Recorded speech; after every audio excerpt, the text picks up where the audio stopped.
టమాటా రైస్ని ఒకసారి ఈ విధంగా చేసుకోండి, చాలా రుచిగా ఉంటుంది.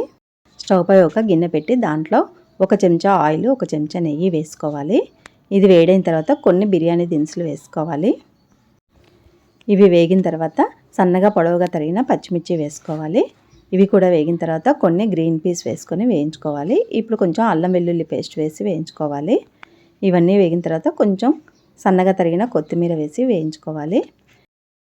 ఇప్పుడు 1 కప్పు వరకు టమాటా పేస్ట్ని వేసి ఒకసారి బాగా కలుపుకొని దీంట్లోనే కొద్దిగా పసుపు, రుచికి తగినంతగా ఉప్పు వేసుకోవాలి.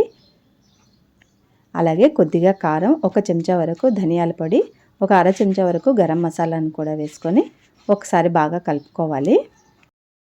ఇవన్నీ ఒకసారి బాగా కలుపుకొని ఆయిల్ పైకి తేలేంత వరకు ఉడికించుకోవాలి.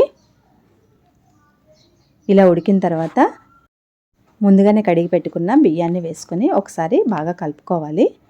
1 నిమిషం పాటు ఈ విధంగా కలుపుకున్న తర్వాత దీంట్లో 1 గ్లాస్ బియ్యానికి 2 గ్లాసుల వాటర్ వేసుకొని ఒకసారి అంతా బాగా కలుపుకొని మూత పెట్టి హై ఫ్లేమ్లో పొంగొచ్చే వరకు ఉడికించుకోవాలి.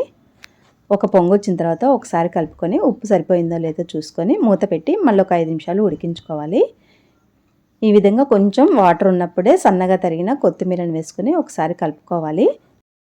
ఇలా కొద్ది వాటర్ ఉన్నప్పుడే కలుపుకున్నాం అనుకోండి, టమాటా పేస్ట్ అనేది అన్నం మొత్తానికి కరెక్ట్గా పడుతుంది.